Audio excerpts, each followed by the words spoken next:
Good afternoon dear Rivi school student.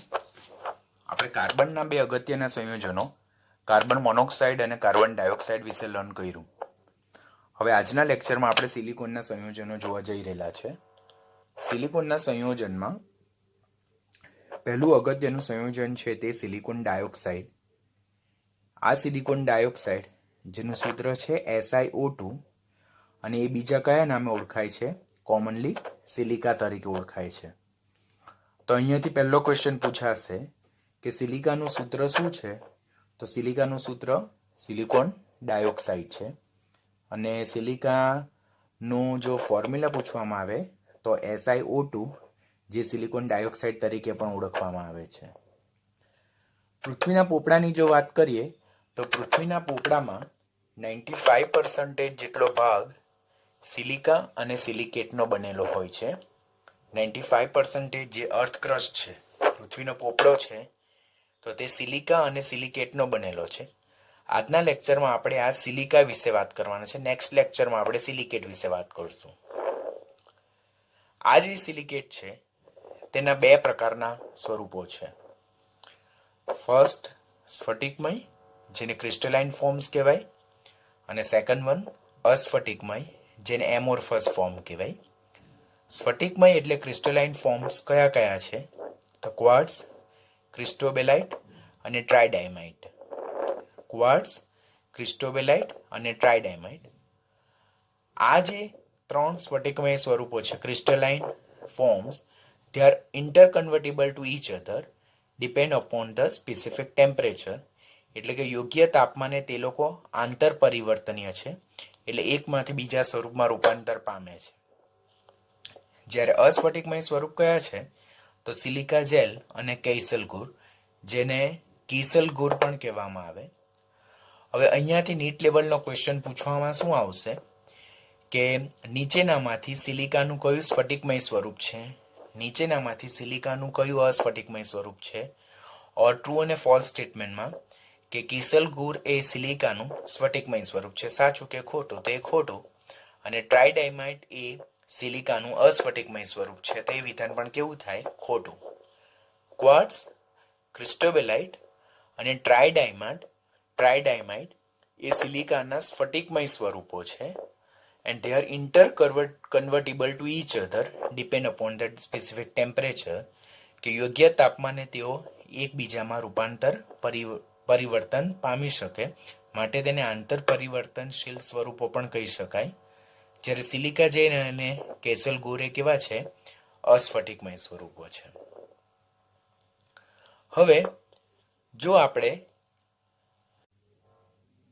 હવે આ સિલિકાના બંધારણ વિશે જો વાત કરીએ તો સિલિકા સ્વભાવે કેવું છે? સહસંયોજક છે, કોવેલેન્ટ નેચર ધરાવે. શા માટે એવું? તો તેમાં સિલિકોનનો +4 ચાર્જ અને સિલિકોનનો +4 ચાર્જ છે.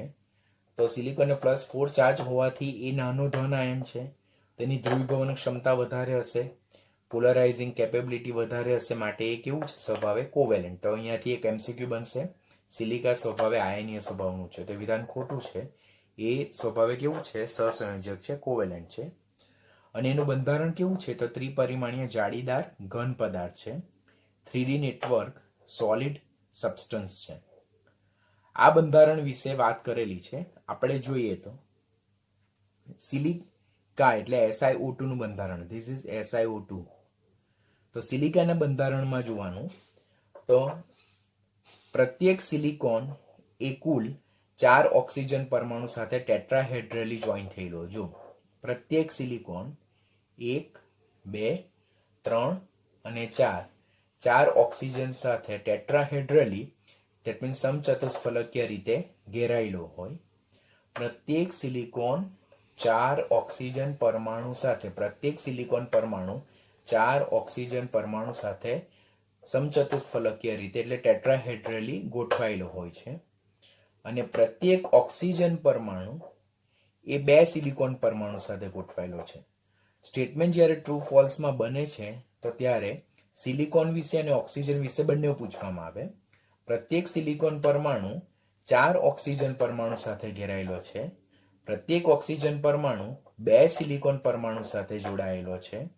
અને રચના કેવી જોવા મળે? ટેટ્રાહેડ્રલી જોવા મળે, સમચતુષ્ફલકીય રચના જોવા મળે, જેમાં સિલિકોન પરમાણુનું સંકરણ કયા પ્રકારનું જોવા મળે છે? sp3 પ્રકારનું સંકરણ, sp3 હાઇબ્રિડાઇઝેશન જોવા મળે. આમ સિલિકાનો એક અણુ સ્વતંત્ર રીતે અસ્તિત્વ ધરાવતો નથી, પરંતુ આવા અસંખ્ય સિલિકાના અણુઓ એકબીજા સાથે જોઈન્ટ થયેલા હોય અને 3D નેટવર્ક પ્રકારનું રચના ધરાવે, જે ઘન પદાર્થ તરીકે, સ્ફટિકમય ઘન પદાર્થ તરીકે જોવા મળે. હવે આપણે આ જો ફિગર જોઈએ તો તેમાં આ એક વલય દેખાય, આ એક વલય દેખાય, આ એક વલય દેખાય અને આ એક વલય દેખાય. તો ઇટ્સ અ 8 મેમ્બર રિંગ. જો 1 2 3 4 5 6 7 and 8. So it's a 8 member ring, and each ring is joined with another ring and make a big 3D network like structure. આમ સિલિકાનું જો બંધારણ જોવામાં આવે તો પ્રત્યેક સિલિકોન પરમાણુ 4 ઓક્સિજન પરમાણુ સાથે સહસંયોજક બંધથી જોડાયેલો છે અને પ્રત્યેક ઓક્સિજન પરમાણુ 2 સિલિકોન પરમાણુ સાથે સહસંયોજક બંધથી જોડાયેલો છે. સમચતુષ્ફલકીય ટેટ્રાહેડ્રલ રચના જોવા મળે, જેમાં સિલિકોનનું sp3 સંકરણ જોવા મળે. આમ સિલિકાના બંધારણમાં સિલિકાનો એક અણુ સ્વતંત્ર રૂપે અસ્તિત્વ ધરાવતો નથી, પરંતુ આવા સિલિકાના અસંખ્ય અણુઓ એકબીજા સાથે 3D નેટવર્ક પ્રકારનું એક બંધારણ રજૂ કરે છે. અને આ જે બંધારણ જે છે તો તેમાં આપણને 8 મેમ્બર રિંગ જોવા મળે, એટલે પ્રત્યેક રિંગમાં કુલ કેટલા મેમ્બર છે? 8 મેમ્બર છે. અલ્ટરનેટ ફોર્મમાં silicon oxygen silicon oxygen silicon oxygen silicon. તો આ જ બંધારણનું અહીંયા નિર્દેશ કરેલો છે કે સહસંયોજક બંધારણ ત્રિપરિમાણીય જાળીદાર ઘન પદાર્થ છે, જેમાં દરેક સિલિકોન પરમાણુ સમચતુષ્ફલકીય રીતે 4 ઓક્સિજન પરમાણુ સાથે સહસંયોજક બંધથી જોડાયેલો છે. પ્રત્યેક ઓક્સિજન પરમાણુ 2 સિલિકોન પરમાણુ સાથે સહસંયોજક બંધથી જોડાય છે. દરેક ખૂણો બીજા સમચતુષ્ફલક સાથે જોડાયેલો છે. આમ સિલિકા સ્વતંત્ર એક અણુ સ્વરૂપે નહીં, પરંતુ અસંખ્ય અણુઓ ભેગા થઈને વિરાટ સ્ફટિકમય અણુ રચે છે, જેમાં સિલિકોન અને ઓક્સિજન પરમાણુ એકાંતરે ક્રમમાં 8 સભ્યોનું વલય બનાવે છે, 8 મેમ્બર રિંગ બનાવે છે. આપણે જોયું છે.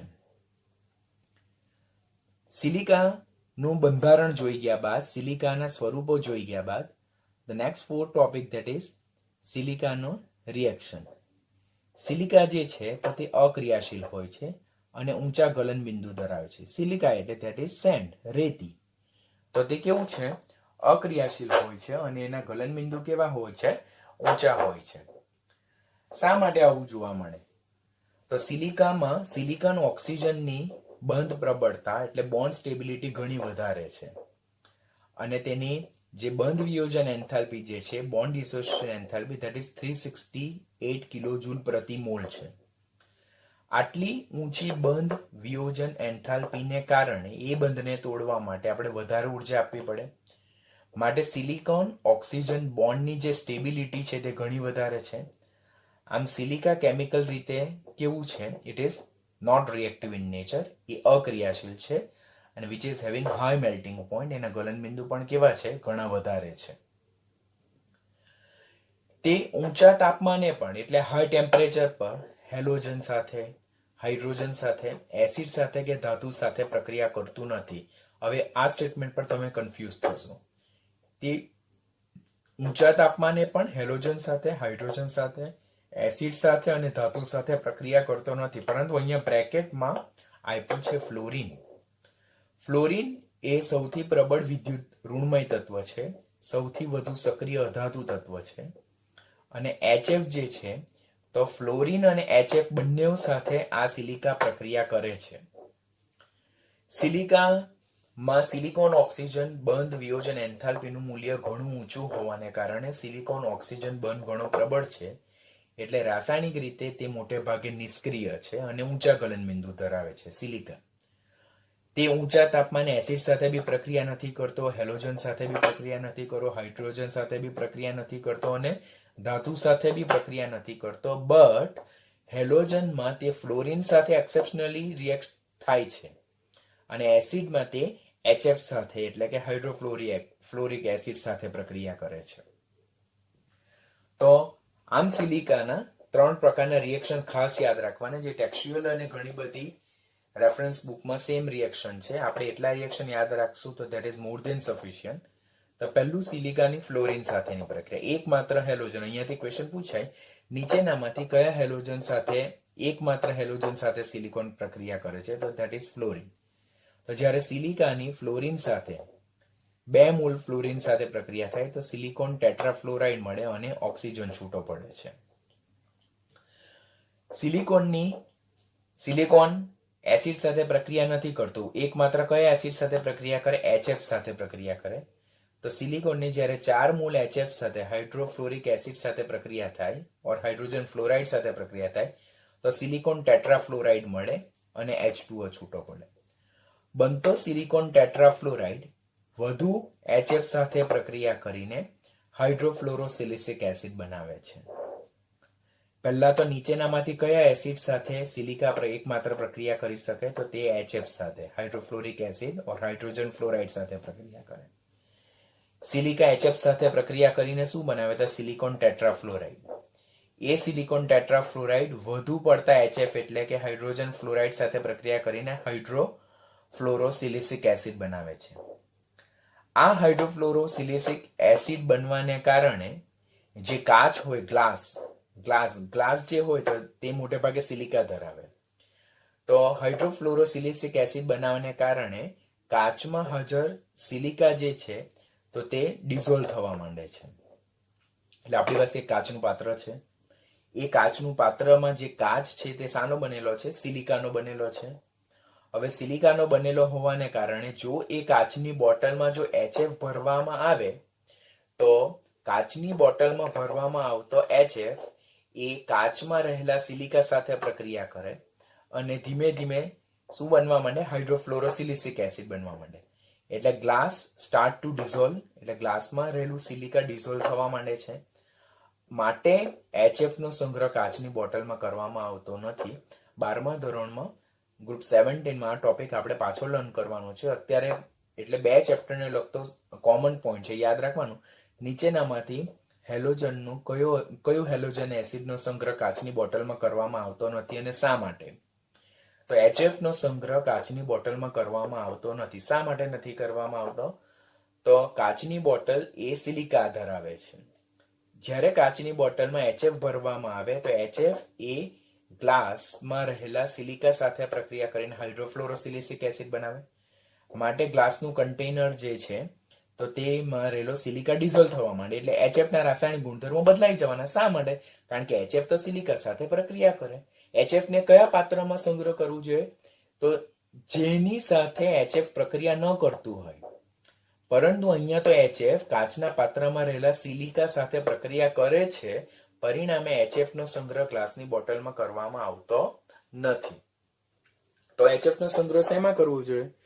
તો HF નો સંગ્રહ કોપર ઓર મોનલ મેટલ જે કોપર અને નિકલની મિશ્ર ધાતુ છે, 68% નિકલ, 32% કોપર અને અલ્પ પ્રમાણમાં આયન Fe ધરાવે. આમ HF નો સંગ્રહ કોપર ઓર મોનલ મેટલની મિશ્ર ધાતુના પાત્રમાં કરવામાં આવવો જોઈએ. સિલિકા એ વીક એસિડ છે. પરિણામે એ ધાતુના હાઇડ્રોક્સાઇડ સાથે પ્રક્રિયા કરીને સોડિયમ સિલિકેટ એટલે ધાતુના અનુવર્તી સિલિકેટ બનાવે અને H2O બી છૂટા કરે. સિલિકાની NaOH અને કેલ્શિયમ હાઇડ્રોક્સાઇડ સાથે પ્રક્રિયા થતા આપણને Na2SiO3 અને કેલ્શિયમ સિલિકેટ બનાવી, જે દર્શાવે કે અહીંયા સિલિકા એ સ્વભાવે કેવું છે? વીક એસિડ, નિર્બળ એસિડ છે, જે આલ્કલી હાઇડ્રોક્સાઇડ સાથે પ્રક્રિયા કરીને ધાતુના અનુવર્તી ક્ષાર અને પાણી મુક્ત કરે છે. તો અહીંયાથી ઇમ્પોર્ટન્ટ ક્વેશ્ચન પૂછાય કે સિલિકાનો સ્વભાવ કેવો છે? તો સિલિકા સ્વભાવ કેવું છે? It's a acidic in nature. આપ ઘણા બધા સ્ટુડન્ટ એમ સમજે કે સિલિકા એ એમ્ફોટેરિક છે, ઉભય ગુણધર્મી છે, પરંતુ એ ઉભય ગુણધર્મી નથી. કેવું છે? It is weakly acidic in nature, which react with alkali hydroxide form metal silicate, and it will again form what? H2O. આમ સિલિકા એ એસિડિક સ્વભાવ ધરાવતું હોવાથી ધાતુના અનુવર્તી હાઇડ્રોક્સાઇડ સાથે પ્રક્રિયા કરીને ધાતુના અનુવર્તી સિલિકેટ અને પાણી બનાવે છે. આટલું જોઈ ગયા બાદ નેક્સ્ટ ટોપિક જે છે તો સિલિકાના ગુણધર્મો વિશે. તો સિલિકાના ગુણધર્મો વિશે તો સિલિકા સ્વભાવે કેવું છે? એસિડિક ઓક્સાઇડ છે. હવે સિલિકા એસિડિક ઓક્સાઇડ છે. આપણે 12મા ધોરણમાં ગ્રુપ 16માં આ ટોપિક પાછો આવશે અને તેમાં આ ક્વેશ્ચન કોન્ટ્રાવર્શિયલ છે કે નીચેનામાંથી કયો ઓક્સાઇડ એસિડિક છે, કયો બેઝિક છે, કયો ઉભય ગુણધર્મી છે, એવો ક્વેશ્ચન પૂછાય. તો સિલિકા સ્વભાવે કેવો છે? એસિડિક ઓક્સાઇડ છે. તો તમે એ કેવી રીતે પ્રૂવ કરી શકો? How can you justify that silica is A acidic oxide? તો ઊંચા તાપમાને સિલિકા એ પ્રબળ એસિડ એનહાઇડ્રેટ તરીકે વર્તે. એસિડ એનહાઇડ્રેટ એટલે શું? કે જ્યારે અધાતુના ઓક્સાઇડ પાણીમાં ડિઝોલ્વ થઈને અણુવર્તી ઓક્સો એસિડ બનાવે અને એ ઓક્સો એસિડમાંથી જો પાણીનો અણુ દૂર થાય અને જે આપણને એનહાઇડ્રેટ મળે તેને એસિડિક એનહાઇડ્રેટ કહેવાય. તો સિલિકા પ્રબળ એસિડિક એનહાઇડ્રેટ તરીકે વર્તે અને બેઝ અને ઘણા બધા ધાતુના ઓક્સાઇડ સાથે સંયોજાઈને અણુવર્તી સિલિકેટ બનાવે. આપણે અગાડી આલ્કલી હાઇડ્રોક્સાઇડ સાથેનું રિએક્શન જોયું તેના જેવું જ. તો આમ સિલિકા એસિડિક છે. તે બેઝિક Na2O સાથે પ્રક્રિયા કરે છે અને સોડિયમ સિલિકેટ બનાવે છે. સિલિકા એસિડિક હોવાને કારણે ધાતુના કાર્બોનેટ સાથે પ્રક્રિયા કરીને ધાતુના સિલિકેટ અને કાર્બન ડાયોક્સાઇડ વાયુ મુક્ત કરે. આમ આ બે પ્રક્રિયાને આધારે આપણે કહીએ કે એસિડિક સિલિકા એ બેઝિક ધાતુના ઓક્સાઇડ, બેઝિક ધાતુના કાર્બોનેટ અને બેઝિક ધાતુના હાઇડ્રોક્સાઇડ સાથે પ્રક્રિયા કરીને ધાતુના અણુવર્તી સિલિકેટ બનાવે છે, જે દર્શાવે છે કે સિલિકા એ કેવા સ્વભાવનું છે? એસિડિક સ્વભાવનું છે. It's a acidic kind of oxide. Need point of important question કે what is the nature of silica? Acidic, basic, amphoteric or neutral? તો it is acidic kind of oxide. Silica માટે ખાસ યાદ રાખવાનું. આ સિલિકાને જ્યારે કાર્બન સાથે ઇલેક્ટ્રિક ફર્નેસમાં ઊંચા તાપમાને ગરમ કરવામાં આવે તો સિલિકાનું રિડક્શન થઈને સિલિકોન કાર્બાઇડ મળે, જેનું સૂત્ર SiC છે. અને આ જે સિલિકોન કાર્બાઇડ જે છે અને કાર્બન મોનોક્સાઇડ રિલીઝ થાય, તો આ જે પ્રક્રિયા જે છે તો તેમાં સિલિકોન કાર્બાઇડ જે મળે છે તેને શું કહેવામાં આવે છે? કાર્બોરેન્ડમ કહેવામાં આવે છે. આમ સિલિકાને કાર્બન સાથે ગરમ કરતા સિલિકોન કાર્બાઇડ મળે, જેને કાર્બોરેન્ડમ કહેવામાં આવે છે, જે ઘણો સખત પદાર્થ છે. તો ક્વેશ્ચન અહીંયાથી શું પૂછાય? કાર્બોરેન્ડમનું સૂત્ર શું? તો carborundum that is silicon carbide that is SiC. તો આ સૂત્ર યાદ રાખવાનું. સિલિકોન કાર્બાઇડ SiC ને શું કહેવામાં આવે છે? કાર્બોરેન્ડમ. કાર્બોરેન્ડમ કેવી રીતે મળે? સિલિકાનું રિડક્શન કાર્બનની મદદથી ઊંચા તાપમાને કરવાથી, કે જેમાં કાર્બન મોનોક્સાઇડમાં ઓક્સિડેશન પામે અને સિલિકા સિલિકોન કાર્બાઇડમાં રિડક્શન પામશે. આપણે સિલિકા જોયું, સિલિકોનનું બંધારણ જોયું, સિલિકાના સ્વરૂપ જોયા, સિલિકાના રાસાયણિક ગુણધર્મો જોયા. હવે સિલિકાના અસ્ફટિકમય સ્વરૂપોમાં સિલિકા જેલ. તો સિલિકોન ટેટ્રાક્લોરાઇડ બનાવટ વિશે ખાસ લર્ન કરવાનું છે, વધારે કંઈક આપણે યાદ નથી રાખવાનું. તો સિલિકા જેલ કેવી રીતે મળે? તો સિલિકોન ટેટ્રાક્લોરાઇડની 4 મૂળ પાણી સાથે પ્રક્રિયા કરવામાં આવે તો SiO2 એટલે કે હાઇડ્રેટેડ સિલિકા મળે, તેને કહેવામાં આવે છે સિલિકા જેલ. અને પ્લસ 4 હાઇડ્રોક્લોરિક એસિડના અણુ મુક્ત થાય. એવી રીતે દ્રાવ્ય સોડિયમ સિલિકેટની HCl અને પાણી સાથે પ્રક્રિયા થતા આપણને સિલિકા જેલ મળે છે અને NaCl છૂટું પડે.